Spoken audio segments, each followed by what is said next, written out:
Assalamualaikum warahmatullahi wabarakatuh. Yang terhormat kepada Ibu Dinai selaku dosen pembimbing mata kuliah penelitian tindakan kelas. Di sini saya Sela Amelia dengan ujung NIM 037 ingin mempresentasikan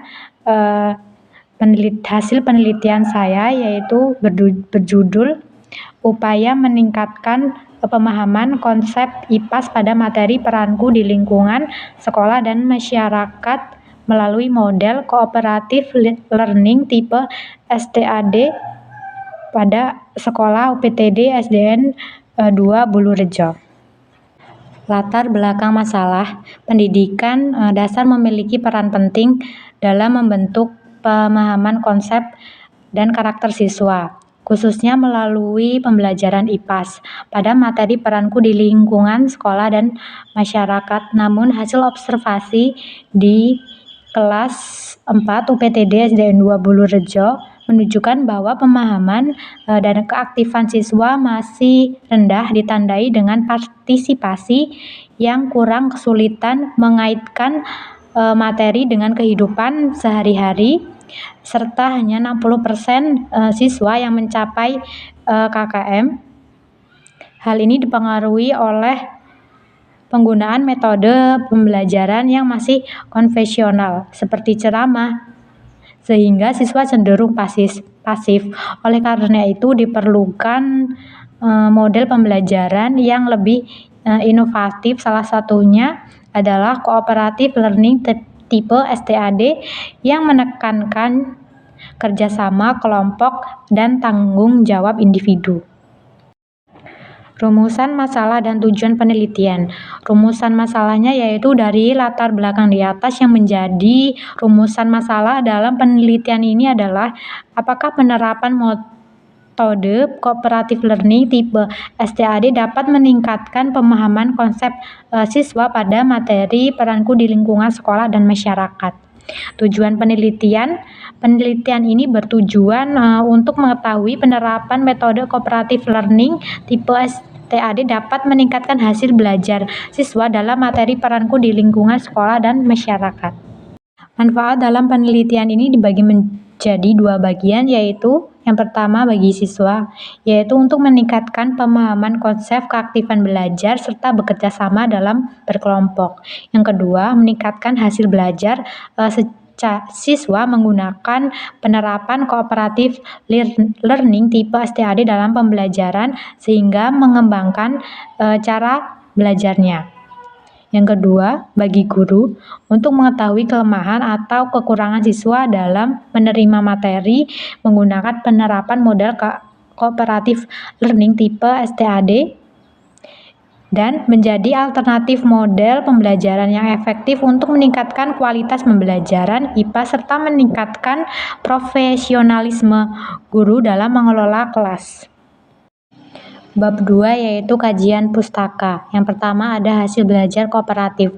Hasil belajar merupakan salah satu indikator penting dalam mengetahui keberhasilan proses pembelajaran yang telah dilaksanakan. Melalui hasil belajar, guru dapat menilai sejauh mana peserta didik memahami materi yang telah diajarkan serta mengetahui efektivitas model atau metode pembelajaran yang digunakan.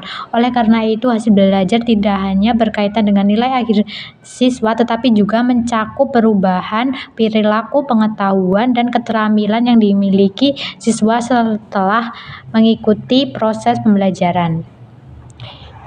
Yang kedua ada model pembelajaran STAD. Pembelajaran dengan model STAD diawali dengan penyampaian materi oleh guru terkait topik yang akan dipelajari. Guru dapat menggunakan berbagai media seperti papan tulis, gambar, video, atau presentasi untuk membantu siswa memahami konsep. Pada tahap ini, guru menjelaskan materi perubahan lingkungan sekolah dan masyarakat secara umum, seperti perubahan yang terjadi di lingkungan sekolah dan masyarakat serta faktor penyebabnya. Yang adapun langkah-langkah pembelajaran tipe STAD yaitu yang pertama ada penyampaian materi, yang kedua pembentukan kelompok, kerja kelompok, yang keempat kuis atau tes individu, yang kelima ada penilaian dan skor, yang terakhir ada penghargaan kelompok. Kelebihan dari model pembelajaran STAD yaitu guru menjelaskan materi pelajaran kepada seluruh siswa, memberi peluang bagi murid agar melatih keterampilan mengajukan pertanyaan juga berdiskusi mengenai sebuah permasalahan. Adapun kelemahannya yaitu ada ketergantungan pada anggota kelompok, perbedaan kemampuan yang mencolok dan membutuhkan waktu yang lama. Yang ketiga, ada hakikat pembelajaran IPAS. Pembelajaran IPAS adalah usaha manusia dalam memahami alam semesta melalui pengamatan yang tepat pada sasaran serta menggunakan prosedur dan dijelaskan dengan penalaran sehingga mendapatkan suatu kesimpulan. Adapun tujuan pembelajaran IPAS yaitu yang pertama ada memperoleh keyakinan terhadap kebesaran Tuhan Yang Maha Esa berdasarkan keberadaan, keindahan, dan keteraturan dalam ciptaannya. Yang kedua, mengembangkan pengetahuan dan pemahaman konsep IPAS yang bermanfaat dan dapat diterapkan dalam kehidupan sehari-hari.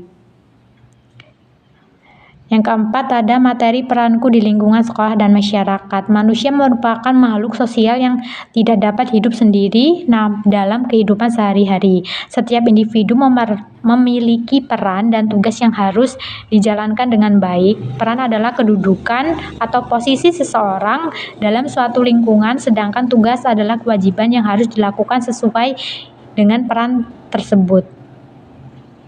Yang kelima, ada hasil penelitian yang relevan. Penelitian yang dilakukan oleh Wulandari 2021 menunjukkan bahwa penggunaan model cooperative learning tipe STAD dapat meningkatkan pemahaman konsep siswa di sekolah dasar. Dalam penelitiannya, siswa dibagi menjadi beberapa kelompok kecil untuk berdiskusi dan saling membantu memahami materi.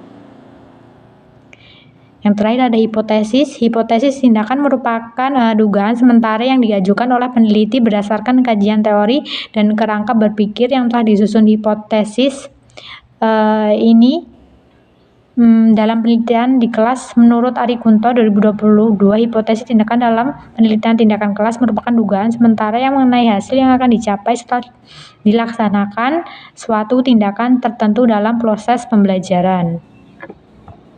Metode penelitian, desain penelitian. Yang pertama ada jenis penelitian, penelitian tindakan kelas atau PTK. Yang kedua ada subjek penelitian yaitu siswa kelas 4 SDN 2 Bulurejo. Yang ketiga ada jumlah siswa ada 17. Materi peranku di lingkungan sekolah dan masyarakat. Medianya itu berupa PPT. Instrumen penelitian yang pertama ada teknik pengumpulan data, observasi, tes, dan dokumentasi. Yang kedua, teknik analisis data, nilai rata-rata, dan persentase ketuntasan. Yang ketiga ada tahapan penelitian, perencanaan, pelaksanaan, observasi, dan refleksi. Yang keempat ada penelitian dilakukan dalam 2 siklus. Hasil pembahasan siklus 1 dan siklus 2. Yang pertama ada siklus 1. Pada siklus 1 ini penerapan model cooperative learning tipe STAD mulai menunjukkan adanya peningkatan pemahaman konsep siswa pada materi peranku di lingkungan sekolah dan masyarakat. Nilai rata-rata siswa mencapai 76,71 dengan tingkat ketuntasan belajar sebesar 64,7%, di mana 11 siswa telah tuntas dan 6 siswa belum tuntas. Siswa mulai terlihat lebih aktif dalam kegiatan diskusi kelompok dan menunjukkan ketertarikan terhadap pembelajaran, namun masih terdapat beberapa siswa yang belum memahami materi secara optimal karena masih dalam tahap penyesuaian terhadap model pembelajaran yang digunakan. Siklus 2. Pada siklus 2, penerapan model STAD dilakukan dengan perbaikan dari siklus sebelumnya sehingga hasil belajar siswa meningkat secara signifikan. Nilai rata-rata siswa meningkat menjadi 83,24 dengan tingkat ketuntasan belajar mencapai 100%, di mana seluruh siswa telah tuntas. Siswa menjadi lebih aktif, percaya diri, dan mampu bekerja sama dalam kelompok pemahaman konsep. Siswa juga meningkat dengan baik sehingga proses pembelajaran menjadi lebih efektif dibandingkan pada siklus 1. Kesimpulannya, berdasarkan hasil penelitian yang telah dilakukan dapat disimpulkan bahwa penerapan model pembelajaran cooperative learning tipe STAD mampu meningkatkan pemahaman, konsep, dan hasil belajar siswa pada materi peranku di lingkungan sekolah dan masyarakat. Peningkatan tersebut terlihat dari hasil belajar siswa yang semakin baik pada setiap siklus. Selain itu, keaktifan, kerjasama, dan kepercayaan diri siswa dalam proses pembelajaran juga mengalami perkembangan yang positif. Dengan demikian, model STAD terbukti efektif dalam meningkatkan kualitas pembelajaran di kelas. Baik, mungkin itu saja yang dapat saya presentasikan. Kurang lebihnya saya mohon maaf. Wabillahi taufik walhidayah. Wassalamualaikum warahmatullahi wabarakatuh.